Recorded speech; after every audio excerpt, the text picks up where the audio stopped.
Yo, I have powers. I'm not your father, so my ability to reprimand is not one of them. No, I command a different ability. It's called poetry headbutt. It's 360 damage and makes the gears in your cranium spin. You see, God gave me the tools to fuel my muse to establish the fact that this is more than me and you. This is more than truth and further from youth. This is no ridicule, no passing judgment. Perplexed by what I meant? It's easy to vest in things already said. The rest is more difficult to commend. We spend our time developing our mind to think the way the text okays or propaganda that sways or what peers convey. Let us pray. We forget in our intricate information interface the most pivotal point of our potent brain, that questioning is integral to expand knowledge, and knowledge isn't simply defined as following quote-unquote smarter individuals because they have the awards, degrees, and speak on things accepted as universal truth. Knowledge is more than memorizing 2-bit facts on history and math. It's storing that info to examine and re-examine to your heart's content. And based on the facts that you collect, you conclude or proceed upon your judgment. Resist the confines of what you've been taught since grade school. Look, I'm not asking for you to dispose of all your lessons. I'm just asking for you to rethink your intelligence. Alright, you guys, so that was my piece entitled Smart, and I wrote that piece. Damn, it's definitely an older piece of mine, but still very, very much so relevant to today, especially with the broken education system that a lot of our teachers have to teach under. They definitely do their part to help to make sure, and at least the teachers that I was fortunate to have gave me that ability to question throughout my elementary education as well as secondary education as well, and into college. Huge shout out to Ms. Ravenelli, Ms. Halstead, Mr. Araby, Mr. Doherty, Professor LeBron. All of you helped shape me become the person I am today. Some of my biggest role models, Ms. Halstead was the one that got me into poetry in the first place.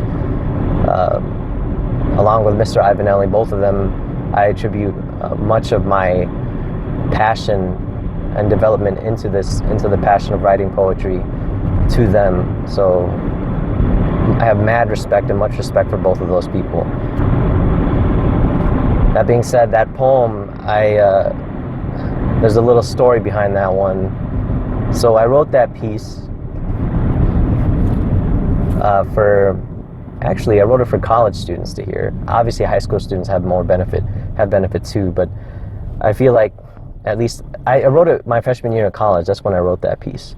That I found a lot of people who claim themselves to be, smart and intelligent and would proclaim that to the world.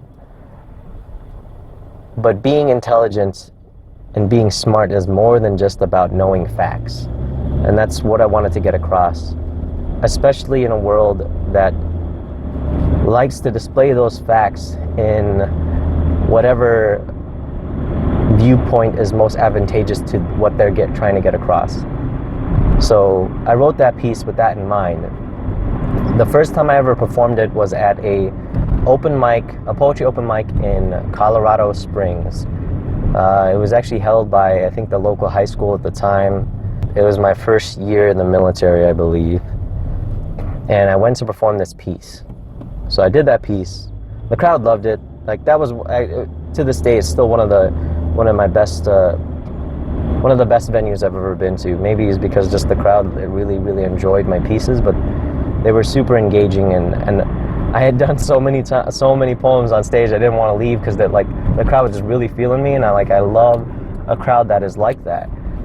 And it got to the point where even the person running the show, the hostess or the host, was like, how many?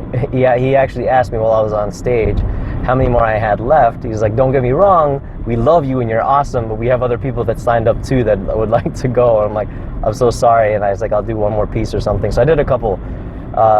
that was one of the pieces that I did, and I think that may have been the last piece I did, because I remember like the energy and the vibe that I was getting from the crowd. I was just kind of taken aback, and I needed a breather because of just how like the amount of adrenaline that was kind of going through me at the time. So I stepped outside, and I was followed out by an individual, somebody who was actually listening in the crowd, who came up to me, and he said, that last piece you did on intelligence is something I've been trying to tell and teach my kids for a long time. So he told me he is a high school English teacher, and he said the way that I put it, I said it essentially what he was trying to do with his students. I put it perfectly, according to his words. And then he walked away, and I remember being so humbled by that, because to me, my English teachers in my life have been my role models, the people I've looked up to, and like to have an English teacher come up to me and tell me that, I mean, I was beyond words. I was so grateful, but I don't know, it's just something about being able to reach an English teacher who, to me, you guys are my role models. You know, Dr. Mr. Ivanelli, Miss Halstead, Mr. Doherty, Mr. LeBron, English teachers that I've had in my high school and then in into my college years have been such an important part in developing me as a poet and artist in general. And I owe them so much that for an English teacher to come to me and say that after a show or after an open mic, I sort of just lost it then. Not that I broke down or anything, but I just didn't know what to say. I mean, I said thank you, but I know those two words are not enough. But yeah, so that's the story behind that one.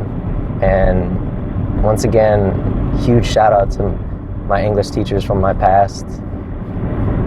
I still am trying to live up to your guys' expectations. Yeah, that's it for now. I'll see you guys later.